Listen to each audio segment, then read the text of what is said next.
அன்பு நண்பர்களே, தடுப்பூசி நல்லதா கெட்டதா அப்படின்னு கேட்டால் கண்டிப்பாக 100% கெட்டது. தடுப்பூசியை ஒருவேளை நல்லதுன்னு யாராவது சொன்னால் பாவம், அவங்களுக்கு ஒன்றுமே தெரிலன்னு அர்த்தம். அவங்க மேலே கோவப்படாதீங்க. புரியாமல் பேசுகிறாங்க குழந்தைகள் அப்படின்னு அவங்கள நினச்சிக்கணும். பிப்ரவரி மாதம் 6ஆம் தேதியிலிருந்து 28ஆம் தேதி வரைக்கும் 9 மாதம் முதல் 15 வயது வரை உள்ள பள்ளி குழந்தைகளுக்கு வலுக்கட்டாயமாக மீசில்ஸ் அண்ட் ருபெல்லா அப்படிங்கிற எம்ஆர் வேக்சினேஷன் என்ற ஒரு தடுப்பூசியை போட போகிறாங்க. இது ஒரு வன்கொடுமை. முதல்ல எங்களுடைய குழந்தைகளுக்கு என்ன செய்யணுங்கிறத நான் பெற்றோர் தான் முடிவு பண்ணணும். அரசாங்கம் நீ யார் முடிவு பண்ணுறக்கு? அரசாங்க அதிகாரம் இருக்குங்கிறக்காக என்ன வேணாலும் செய்ய சொல்லுவீங்களா? நாங்கள் கேட்டு உட்காந்துருப்போமா? தடுப்பூசி கெட்டதுன்னு நான் மட்டும் இல்லை, doctor Fazul Rahman, doctor Umar Farook, doctor Pugazhendhi, ஒரு பெரிய லிஸ்ட்டே இருக்குது. வெளிநாட்டில் உள்நாட்டில்னு 1000 பேர் கத்திகிட்ருக்குறோம். இதில் அலோபதி டாக்டர்கள் அலோபதி டாக்டரே நிறைய பேர் வேண்டான்னு சொல்லிட்டுருக்குறாங்க. பல பேர்த்துக்கு தெரியும் தடுப்பூசி கெட்டதுன்னு. ஏன் வாயை திறக்காமல் இருக்காங்கன்னா, திறந்தா அப்புறம் இந்திய மெடிக்கல் கவுன்சில் தூக்கிடுவீங்க. அப்புறம் சோத்துக்கு என்ன பண்ணுறது? அதை நம்பி லோன் வாங்கியாச்சு, பில்டிங் வாங்கியாச்சு, மிஷின் வாங்கியாச்சு, ஒரு ஹாஸ்பிட்டல் வச்சாச்சு, அசோசியேஷனில் சேர்ந்தாச்சு. இப்படி அலோபதிக்கு எதிராகவோ தடுப்பூசிக்கு எதிராகவோ எந்த அலோபதி டாக்டராவது ஓப்பனாக பேசினா உடனே கட்டம் கட்டி உசு பண்ணிடுவீங்க. அதுக்கு பயந்து சும்மா இருக்கிறாங்க. பொதுமக்களே புரிந்து கொள்ளுங்கள், தடுப்பூசிங்கிறது கெட்டது, நல்லது கிடையாது. ஒருவேளை தடுப்பூசி நல்லதுன்னு எந்த மருத்துவராவது, எந்த அலோபதி மருத்துவராவது, எந்த சுகாதாரத்துறை சேர்ந்தவராவது, எந்த அதிகாரியாவது பேசுகிறதா இருந்தால் ஹீலர் பாஸ்கர் நேரடியாக வாங்க, என் முன்னால் உட்காருங்க, கேமரா வைப்போம், ஷூட்டிங் எடுப்போம், நான் கேட்குற கேள்விக்கெல்லாம் பதில் சொல்லுங்கள். சத்தியமாக யாராலும் சொல்ல முடியாது. நான் 8 வருஷமாக தடுப்பூசி கெட்டதுன்னு உலகத்துக்கு பிரச்சாரம் பண்ணிட்டுருக்கேன். இது வரைக்கும் 200-300 பேர் என்னை கூப்பிட்டு கெட்ட கெட்ட வார்த்தையில் திட்டியிருக்கிறாங்க, ஆங்கில மருத்துவர்கள். ஆனால் ஒருத்தர் கூட பேரையும் சொன்னதில்லை, ஊரையும் சொன்னதில்லை, அவங்க கிளினிக் பேரையும் சொன்னதில்லை. அவ்வளவு உங்களுக்கு இருக்கா?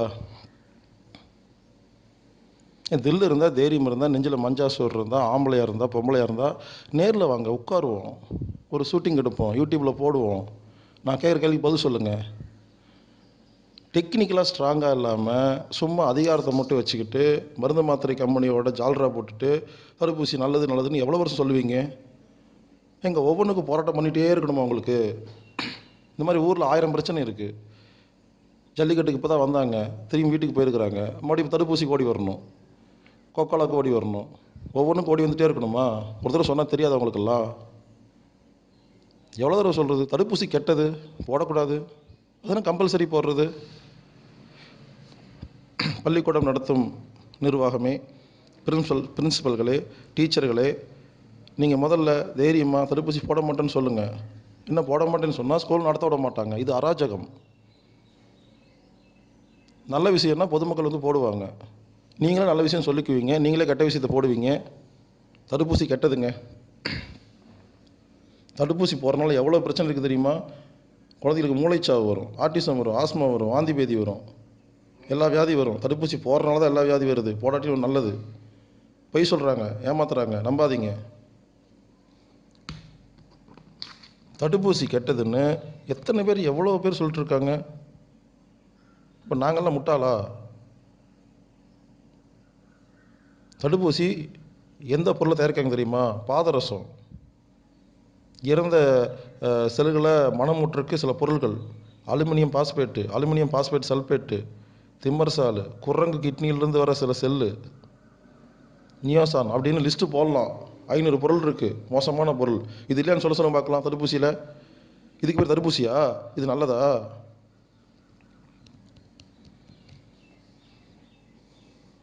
அமெரிக்காவில் தடுப்பூசி போடாமல் இருக்கும் பொழுது 10 பேருக்கு இருமல் வந்திருக்கு. தடுப்பூசி போட்டதுனால 950 பேருக்கு இருமல் வந்திருக்கு. பிரிக் நகரத்தில் தடுப்பூசி போடாதப்போ 143 பேத்துக்கு மூளை நோய் வந்திருக்கு. தடுப்பூசி போட்டதுக்கப்புறம் 513 பேத்துக்கு வந்திருக்கு. எல்லா ரெக்கார்ட்ஸ் இருக்குது, அஃபிஷியல் ரெக்கார்ட்ஸ். அமெரிக்காவில் எம்எம்ஆர் அப்படிங்கிற தடுப்பூசியை போட்டு முடிச்சோடனே 4 மாதத்துக்கு கர்ப்பமாகாதீங்க, ஆனீங்கன்னா குழந்தை நல்லா பிறக்காதுன்னு சொல்லியே தான் போடுறாங்க. இது நல்லதா? டாக்டர் வில்லியம்னு ஒருத்தர் புக் எழுதியிருக்காரு, குட் பை டு ஜெம் தேரின்னு, தடுப்பூசி வரலாற்று மோசடின்னு. அதை படிங்க, தெளிவாக இருக்கும். படிக்க டைம் இல்லையா உங்களுக்கெல்லாம்? இது ரொம்ப படித்தவங்களே அப்படி தாங்க, மற்றவங்க சொல்கிறத கேட்குறதே கிடையாது. எனக்கு நிறைய பேர் ஃபோன் பண்ணுறாங்க, டாக்டருக்கு திட்டுறாங்க. நான் சொல்லுவேன், ஏங்க நான் 5 மணி நேரம் பேசியிருக்கேங்க, 6 மணி நேரம் பேசியிருக்கேங்க, ஆடியோ உட்காந்து கேளுங்க அப்படின்னு கேட்டால், எனக்கு அதெல்லாம் டைம் இல்லை. டைமே இல்லைன்னா எதுக்கு ஃபோன் பண்ணுறீங்க? நீங்கள் ரொம்ப பிஸியாக இருக்கீங்க, மருந்து கொடுக்குறது, மாத்திரை கொடுக்குறது. இவங்க ஒரு கெட்ட பழக்கங்க. இந்த மற்றவங்கெல்லாம் பேசுகிறத கேட்குறதே இல்லைன்னு ஒரு முடிவு எடுத்திருக்கீங்க. வாங்க உட்காந்து கேளுங்க. உங்களுக்கு தான் எல்லாத்தையும் நினைக்காதீங்க, உங்களோட தெரிஞ்சவங்களாம் இருக்கிறாங்க. தடுப்பூசி பூச்சானின்னு புக்கு வந்திருக்கு தமிழில், வாங்கி படிங்க, அருமையாக இருக்கும், எல்லாமே புரியும். தடுப்பூசி போட்டால் எஸ்ஐடிஎஸ் அப்படிங்கிறது வரும்னு தடுப்பூசி எழுதியிருக்குது. சடன் இன்ஃபேன்ட் டெத் சிண்ட்ரோம், குழந்தை சீக்கிரமாக செத்து போயிடும் எழுதி வச்சு தான் போடுறீங்க. போலியோ சொட்டு மருந்தில் குரங்கோட கிட்னியில் சில விஷயத்தை பண்ணி அதுலேருந்து எடுக்கிறாங்க, யூரின்லேருந்து. இந்த மாதிரி பாதிக்கப்பட்ட குழந்தைகள் ஏகப்பட்ட பேர் இருக்காங்க.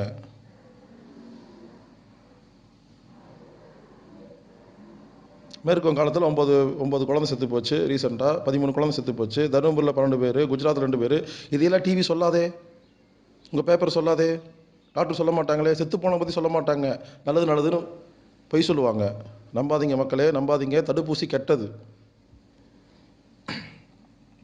பாதிக்கப்பட்ட குழந்தையோட லிஸ்ட் வந்து 265 வீடியோ இருக்குது யூடியூப்பில். Hear this well, breaking the silent of vaccine அப்படின்னு போடுங்க, 265 வீடியோ வரும், எல்லா பாதிக்கப்பட்ட குழந்தைங்களோட வீடியோ, உட்காந்து பாருங்கள். எனவே நண்பர்களே, உலகில் உள்ள அனைத்து பொதுமக்களே, தடுப்பூசி என்பது உலக மக்கள் தொகை குறைப்பதற்காக, டீபாப்புலேஷன் எனப்படும் உலக மக்கள் தொகை குறைப்பதற்காக இஸ்ரேல் நாட்டைச் சேர்ந்த 13 குடும்பமாகிய இலும் நாட்டுகள் எனப்படும் சீக்ரெட் சொசைட்டி எனப்படும் இந்த ரகசிய குடும்பங்கள் கவர்மெண்ட் என்ற பெயரில் ஒவ்வொரு நாட்டிலும் அரசியலையும் அதிகாரத்தையும் பிடித்துக்கொண்டு பொதுமக்களை ஏமாற்றுவதற்காக, தலையில் மொட்டையடிப்பதற்காக உருவாக்கப்பட்ட தடுப்பூசி திட்டம். இது வன்மையாக நான் கண்டிக்கிறேன். 8 வருஷமாக மரியாதையாக சொல்லிட்டுருக்கேன், இனிமேல் மரியாதை சொல்ல மாட்டேன், ஃபோர்ஸ் ஜாஸ்தியாக இருக்கும். எவ்வளோ தடவை சொல்கிறது, புரியாது. யாரெல்லாம் தடுப்பூசி நல்லதுன்னு சொல்கிறாங்களோ நேரில் வர சொல்லுங்கள், தில்லு என்கிட்ட பேச சொல்லுங்கள். யாரோ சம்பளம் கொடுக்குறாங்க, வந்து பேசிகிட்டு இருக்காங்க. இங்கே பாருங்க, ஒரு விஷயம் புரிஞ்சுங்க, இந்த கவர்மெண்ட் அதிகாரிகள் இருக்காங்க இல்லைங்களா, அவங்க வந்து கவர்மெண்ட் என்ன சொல்லுதோ செய்யணும். அவங்க சொந்த கருத்துக்களை சொன்னாங்கன்னா வேலையை விட்டு தூக்கிடுவாங்க. இதுக்கு சோத்துக்கு பயந்து, வேலைக்கு பயந்து, சம்பளத்துக்கு பயந்து அவங்க பாவம் கவர்மெண்ட் சொல்கிறத பேசிகிட்டு இருக்கிறாங்க. அது கமிஷனர் ஆகட்டும், முதலமைச்சர் ஆகட்டும், யாராக இருக்கட்டும், அவங்களுடைய சொந்த கருத்துக்களை சொல்கிறதில்ல. அவங்க சொந்த கருத்துக்களை வீட்டுக்குள்ளே சொல்லிக்குவாங்க. வெளியே வந்து பப்ளிக்காக பேட்டி கொடுக்கும் பொழுது கவர்மெண்ட் என்ன சொல்லுதோ அதான் சொல்லுவாங்க. மாற்றி சொன்னால் வேலையை விட்டு தூக்கிடுவாங்க.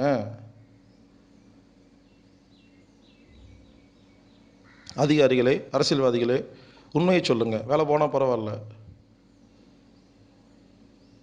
சம்பளத்துக்காக தயவு செய்து கவர்மெண்ட் சொல்கிற பொய்களை ஊரில் சொல்லிக்கொண்டு இருக்காதீர்கள். எனவே ஒவ்வொரு பெற்றோர்களும் புரிந்து கொள்ளுங்கள், தடுப்பூசி கெட்டது. ஒவ்வொரு பிரின்சிபலும் புரிந்து கொள்ளுங்கள், தடுப்பூசி கெட்டது. ஒவ்வொரு அதிகாரிகளும், அரசியல்வாதிகளும், கவர்மெண்ட்டும் புரிந்து கொள்ளுங்கள், தடுப்பூசி கெட்டது, கெட்டது, கெட்டது.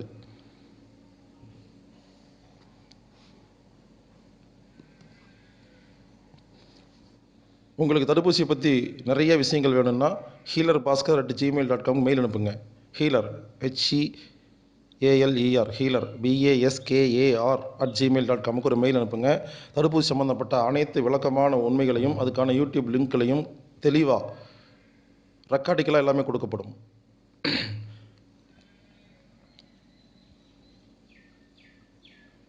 அது கூட 3 லெட்டர் உங்களுக்கு அனுப்பப்படும். ஒரு லெட்டர் என்ன தெரியுமா? எந்த மருத்துவர் தடுப்பூசி நல்லதுன்னு சொல்கிறாரோ, யார் போட வராங்களோ அவங்ககிட்ட லெட்டர் வாங்குங்க. ஃபிசிஷியன்ஸ் வாரண்டி ஆஃப் வேக்சின் சேஃப்டின்னு ஒரு லெட்டர் இருக்குது.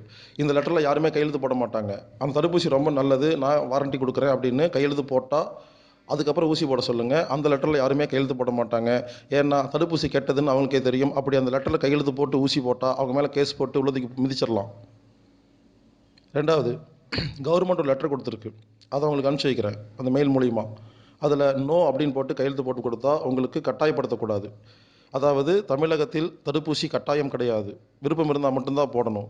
அவங்க கட்டாயம் சொல்லியிருக்க மாட்டாங்க. உங்களுக்கு கண்டிப்பாக போடுங்க அப்படின்னு ரெக்கமெண்ட் தான் பண்ணியிருப்பாங்க. அந்த லெட்டர் அனுப்பிச்சுட்றேன். அதில் நோ அப்படின்னு டிக் பண்ணி பேரண்ட்ஸ் கையெழுத்து போட்டு ஸ்கூலில் கொடுத்துருங்க. அதுக்கப்புறம் போடக்கூடாது. போட்டால் அவங்க மேலே கேஸ் போடலாம். 3வது, டாக்டர் உமர் ஃபருக்குன்னு இருக்கிறாரு. அவர் கவர்மெண்ட்டுக்கிட்ட ஒரு லெட்டர் ஒரு கேள்வி கேட்டிருக்காரு. அந்த லெட்டர் உங்களுக்கு அனுப்பிச்சி வைக்கிறேன். அது என்ன கேள்வினா, டாக்டர் உமர் ஃபருக் அப்படிங்கிறவர் பொது சுகாதாரம் மற்றும் நோய் தடுப்பு மருத்துவத்துறைக்கு ஒரு லெட்டரை வந்து அஃபீஷியலாக எழுதியிருக்கிறாரு. அதுக்கு அவங்க பதில் சொல்லியிருக்காங்க. அவர் கேட்ட கேள்வியை சொல்கிறேன். தமிழ்நாட்டில் பிறக்கும் குழந்தைகளுக்கு கட்டாயம் தடுப்பூசி போட்டே ஆக வேண்டும் என்று வலியுறுத்தும் கட்டாய சட்டம் எதுவும் நடப்பில் இருக்கிறதா? இந்த கேள்விக்கு நடப்பில் இல்லை அப்படின்னு கவர்மெண்ட் பதில் சொல்லியிருக்கு. குழந்தையின் பிறப்புச் சான்றிதழ் பெற விண்ணப்பிக்கும் பொழுது தடுப்பூசி போடப்பட்ட விவரங்களை தர வேண்டிய அவசியம் உள்ளதா அப்படிங்கிற கேள்விக்கு அவசியம் இல்லைன்னு பதில் சொல்லியிருக்கு கவர்மெண்ட். குழந்தையின் பெற்றோர் தடுப்பூசி போடப்பட்ட தகவல்கள் தராமல் இருந்தால் சம்பந்தப்பட்ட அலுவலர் பிறப்புச் சான்றிதழ் வழங்காமல் நிறுத்தி வைக்க முடியுமா அப்படின்னு கேட்குறக்கு, பிறப்புச் சான்றிதழ் நிறுத்தி வைக்க முடியாதுன்னு யார் சொல்லியிருக்கா? சுகாதாரத்துறை மற்றும் நோய் தடுப்பு மருத்துவத்துறை இயக்குனருக்காக சென்னை 6 அப்படிங்கிற கையெழுத்து போட்டு ஒரு லெட்டர் இருக்குது. இந்த லெட்டரை மட்டும் கையில் வச்சுங்க. யார் கேட்டாலும் தடுப்பூசி கேட்டாலும் இந்த லெட்டரை கையில் கொடுங்க. மொத்தம் 3 லெட்டர் கொடுக்குறேன். ஒன்று கவர்மெண்ட் நமக்கு அனுப்பிச்சதெல்லாம் நோன்னு போடுங்க. இன்னொன்று டாக்டர் உமர் ஃபருக் அவருடைய லெட்டரை வந்து கவர்மெண்ட்டிட்ட வாங்கின அந்த கேள்வி பதிலுக்கான லெட்டரை கொஞ்சம் ஜெராக்ஸ் எடுத்துக்கங்க. அடுத்தது அந்த தடுப்பூசி போடுற அதிகாரிகிட்ட நான் சொல்கிற ஒரு லெட்டர் வாங்குங்க. Physicians warranty of vaccine safety. அதில் கையெழுத்து யாரும் போடவே மாட்டாங்க. அப்படி போட்டுட்டு தடுப்பூசி போட்டால் அவங்க மேலே கேஸ் போட்டு அவங்க வேலையை காலி பண்ணி அவங்கள உள்ள தூக்கி போட்டுடலாம். அதுக்கப்புறம் அவங்க வாய் திறந்து எதுவுமே பேச முடியாது. எனவே பொதுமக்களை புரிந்து கொள்ளுங்கள். இதுவரை 8 வருஷமாக அமைதியாக பொறுமையாக தடுப்பூசி கெட்டதுன்னு சொல்லிட்டு இருக்கிறோம். ஆனால் இப்போது வலுக்கட்டாயமாக போடுவது இது ஒரு வன்கொடுமை. அரசாங்கத்தை நம்பாதீங்க. அரசாங்கம் எப்பொழுதுமே மக்களுக்கு கெட்டது மட்டும்தான் செஞ்சுட்ருக்கு, நல்லது செய்கிறதே கிடையாது. ஏன்னா அரசாங்கம் யார் கண்ட்ரோல்லையே இருக்குது, நம்ம நாட்டு கண்ட்ரோலில் கிடையாது. இதை பற்றி பீசோ மாஸ்டரும் நிறையா பேசியிருக்கிறேன், உட்காந்து கேளுங்க. உடம்பில் எந்த நோய் வந்தாலும் ஒரு மருந்து மாத்திரை இல்லாமல் எப்படி குணப்படுத்துறதுன்னு செவி வலி தொடு சிகிச்சை அனாட்டமிக் தெரப்பின்னு 8 வருஷமாக பேசிகிட்டு இருக்கேன். மேலும் சந்தேகங்கள் இருந்தால் 9944221007 அப்படிங்கிற நம்பர் கூப்பிடுங்க. கல்வியை ஒழுங்குபடுத்துவதற்காக இப்போ இருக்கிற கல்வி முறை ஒழுங்காக இல்லை, அதை ஒழுங்குபடுத்துறது எப்படின்னு பானு ஹோம் எஜுகேஷன் பேசிகிட்டு இருக்கேன். மேலும் விவரங்களுக்கு 8220667135 அப்படிங்கிற நம்பர் தொடர்பு கொள்ளுங்கள். www.anatomictherapy.org அப்படிங்கிற வெப்சைட்டுக்கு வாங்க. பல்வேறு விஷயங்களை நீங்கள் தெரிந்து கொள்ளலாம். மேலும் விவரங்களுக்கு healerbaskar@gmail.comக்கு மெயில் அனுப்புங்க. என்னுடைய ஆடியோ வீடியோ புக்கு எல்லாமே இலவசமாக வேணும்னா 1stone9mango@gmail.comக்கு ஒரு மெயில் அனுப்புங்க.